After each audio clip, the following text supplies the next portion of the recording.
Bab 579 Apakah kamu akan merindukanku? Bunuh. Begitu Farhan Kim mengatakan itu, 30 penegak hukum langsung bergegas menuju William Wu dan yang lainnya. Kecepatan orang-orang ini sangat cepat. Para master dari Sekte Pedang yang bergegas datang ke lembaga seni bela diri. Selain Hilman Yue, yang lainnya dihentikan oleh orang lain. Namun tepat ketika Hilman Yue hendak menyerang, dua aura yang sangat kuat langsung menyelimutinya. Dua master alam kebenaran. Hilman Yue tidak berani gegabah dan berkata dengan serius, "William, hati-hati."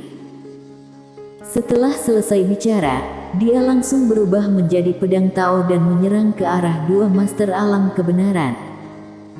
Kedua master alam kebenaran itu juga tidak berani gegabah. Orang yang berada di depan mereka adalah Holy Swordman. Tak lama setelah itu, di atas lembaga seni bela diri, mereka bertiga bertarung dengan sangat sengit. Pada saat ini, para master lembaga seni bela diri yang berada di alam Taoisme juga bergegas menuju ke arah para penegak hukum, tapi mereka langsung ditekan. Perbedaan kekuatan mereka terlalu besar.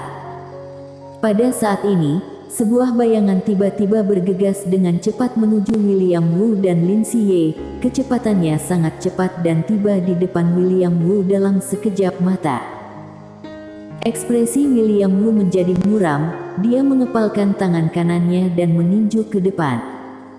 Boom!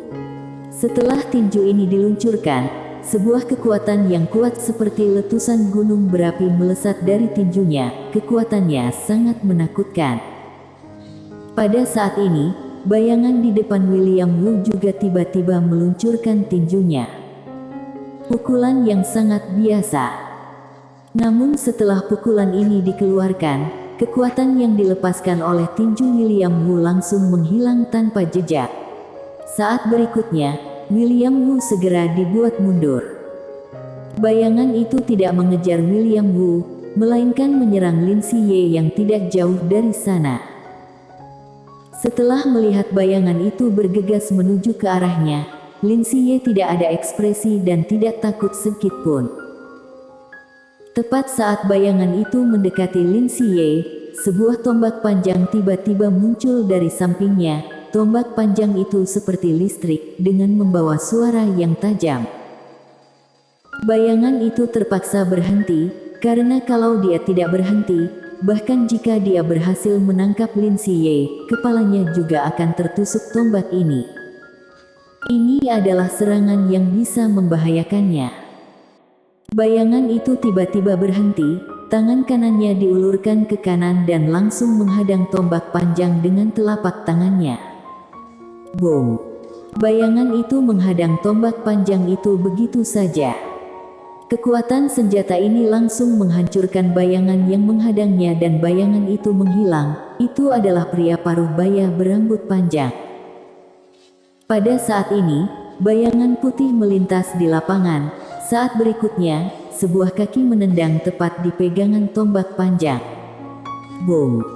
Pria paruh baya berambut panjang itu langsung mundur sejauh belasan meter. Orang yang menyerang tidak lain adalah Ladia An. Ladia An berdiri di depan Lin Siye, dia menatap pria berambut panjang itu dengan tenang, lalu pria itu tiba-tiba menghilang. Ladia An sedikit mengernyit, kemudian kedua lengannya segera mendorong ke depan. Boom!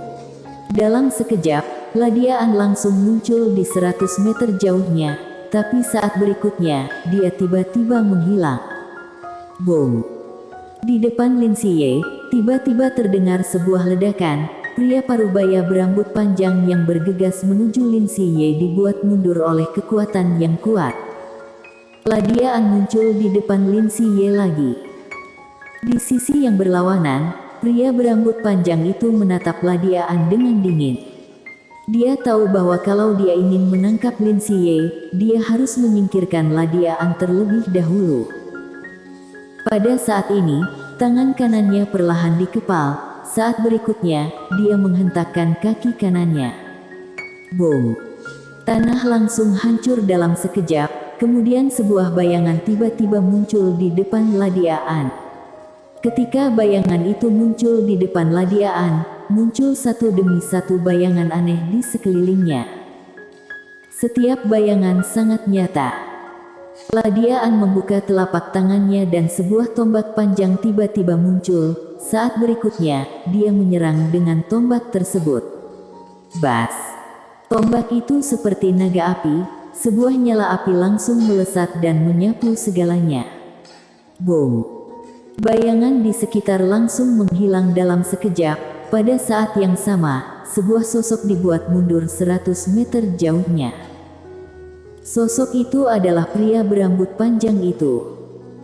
Setelah pria berambut panjang itu mundur, saat berikutnya, dia tiba-tiba mengulurkan tangan kanannya ke depan, lalu menekan dengan perlahan. Ruang hampa yang dilewati telapak tangan itu seperti genangan air yang dijatuhkan batu, segera beriak. Di kejauhan, raut wajah Lady Anne berubah drastis, dia menusuk ke depan dengan tombak di tangan kanannya. Boom! Tombak panjang menusuk ke depan dan menghancurkan segalanya. Saat berikutnya, boom! Lady Anne terpelanting bersama dengan tombaknya. Dia dibuat mundur hingga 100 meter jauhnya. Begitu dia berhenti, ada noda darah di sudut mulutnya. Pria berambut panjang itu tiba-tiba menghilang. Mata Lady Anne sedikit menyipit. Dia tiba-tiba melepaskan tombak panjang di tangannya, mengepalkan tangan kanannya dan melangkah maju. Pada saat yang sama dia meluncurkan serangan dengan tangan kanan, serang.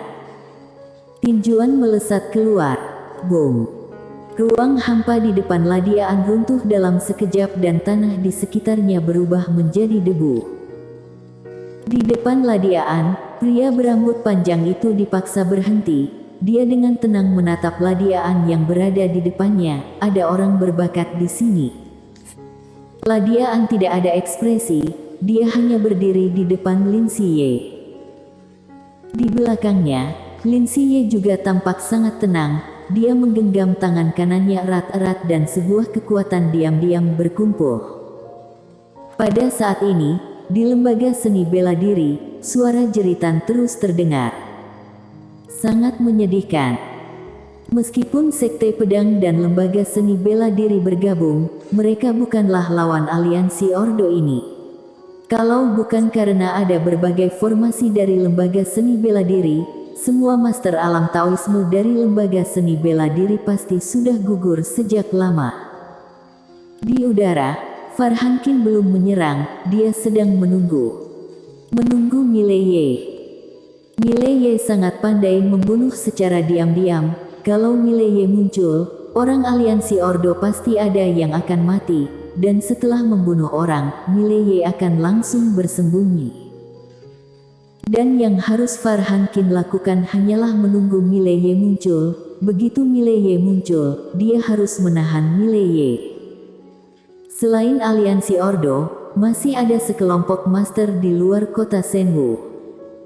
Keluarga Tang.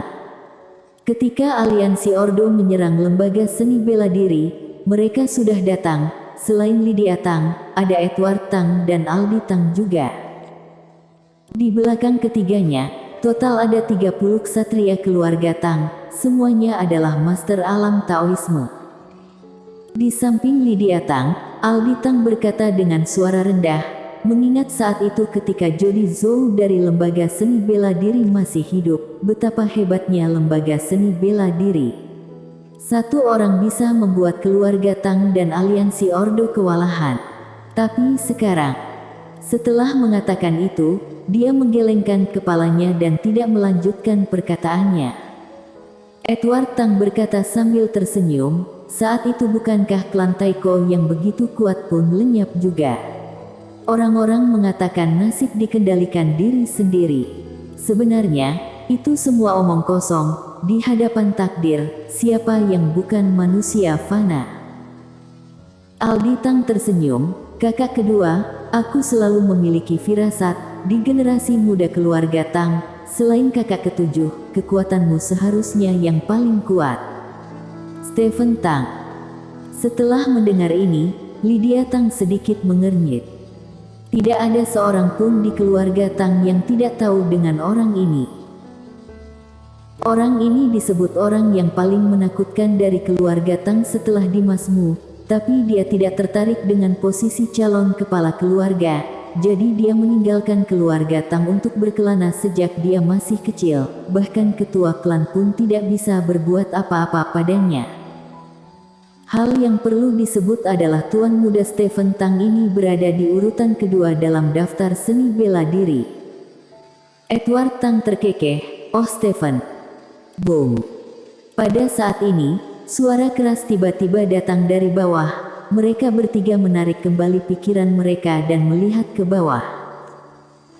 Di bawah di tengah kota, formasi besar lembaga seni bela diri menghilang, dan master lembaga seni bela diri juga jatuh satu persatu. Sekte pedang juga demikian.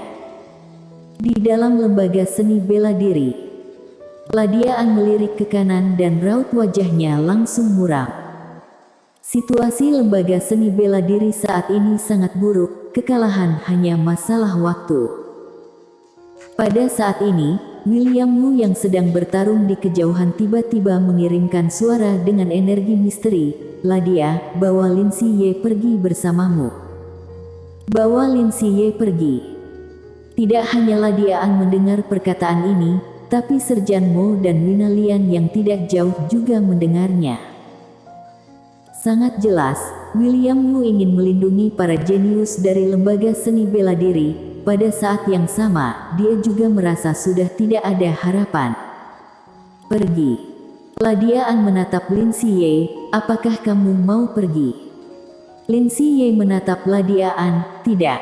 Aku adalah orang lembaga seni bela diri." Lydia An tersenyum, "Baiklah."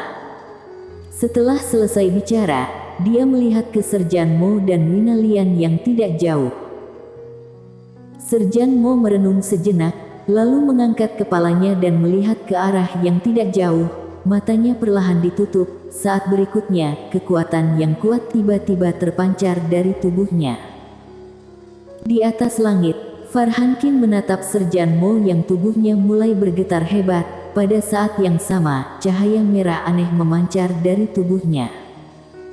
Setelah melihat ini, mata Farhan Qin sedikit menyipit. Pada saat ini, Serjan Mo yang berada di bawah tiba-tiba naik ke langit. Dalam sekejap, dia langsung menabrak seorang penegak hukum aliansi Ordo. Respons penegak hukum itu juga sangat cepat. Dia langsung bergerak dan berubah menjadi bayangan hitam, lalu bergegas menuju Serjan Mo. Hening sejenak, boom. Di depan mata semua orang, penegak hukum itu langsung dibuat terpelanting. Saat dia berhenti, tubuhnya meledak dan darah berceceran. Serjan Mo berdiri di tempat, tangan kanannya terbungkus api dan tubuhnya memancarkan aura yang kuat. Setelah melihat adegan ini, mata Farhan Qin langsung menjadi dingin. Dalam kegelapan, Edward Tang menatap Serjan Mo dan berkata dengan tenang, "Orang ini, garis darah keturunannya terbangun." Garis keturunan terbangun. Orang seperti ini adalah jenius hebat. Harus diketahui, saat ini di keluarga Tang, satu-satunya yang garis keturunannya sudah terbangun adalah Tuan Muda Stephen Tang itu. Tentu saja, garis keturunan bukan satu-satunya kriteria untuk seorang master yang kuat, tapi orang yang garis keturunannya terbangun, pasti tidak lemah. Pada saat ini, di bawah, Wina Lian tiba-tiba mengangkat pedang ke atas langit. Targetnya juga seorang penegak hukum. Pisau naga Asure di tangannya tiba-tiba bergetar hebat, kemudian dia langsung menebas penegak hukum itu. Tebasan pedang diluncurkan dan seekor naga Asure sepanjang ribuan meter tiba-tiba keluar dari pedang itu. Naga Asure mengaum. Boom. Penegak hukum itu langsung ditelan oleh naga Asure ini.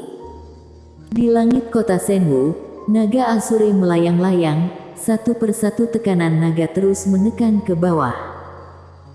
Farhan Qin terus menatap naga raksasa yang panjangnya ribuan meter itu. Pada saat ini, dia menyadari bahwa dirinya sudah meremehkan kehebatan generasi muda lembaga seni bela diri. Pada saat ini, Wina Lian tiba-tiba menatap Farhan Qin, "Ayo, terima serangan dariku." Setelah mengatakan itu, tubuh Wina Lian bergerak, dia bergegas menuju Farhan Qin. Pada saat yang sama, naga Asure di langit tiba-tiba berubah menjadi cahaya dan menghilang ke pedang Wina Lian. Pada saat ini, Wina Lian kebetulan sudah berada di atas kepala Farhan Qin dan langsung menebaskan pedangnya. Setelah menebas, muncul suara auman naga yang mengguncang dunia. Farhan Qin tidak ada ekspresi, cahaya putih berkumpul di telapak tangannya. Saat berikutnya, dia membantingnya ke atas. Boom! Cahaya putih naik ke langit. Boom! Cahaya putih itu hancur, tapi Wina Lian langsung dibuat terpelanting. Di ratusan meter jauhnya, tepat saat Wina Lian berhenti, sebuah pedang Tao tiba-tiba melintas di lapangan. Raut wajah Wina Lian berubah drastis, dia bergegas menghindar ke samping, tapi masih sedikit terlambat. Bas! Sebuah lengan langsung dibuat terbang. Dan di tempat Wina Lian berada muncul seorang pria tua yang memegang pedang panjang dengan sarungnya. Master Alam Kebenaran. Dia adalah seorang Holy Swordsman. Orang tua itu tidak berhenti, jiwa pedangnya menyerang ke arah Wina Lian, dan pedang di tangannya tiba-tiba bergetar hebat, siap menyerang kapan saja. Di bawah, raut wajah Ladiaan berubah drastis. Saat dia hendak menyerang, pria berambut panjang di depannya tiba-tiba maju selangkah. Sebuah tekanan tak kasat mata langsung menyelimuti Ladiaan.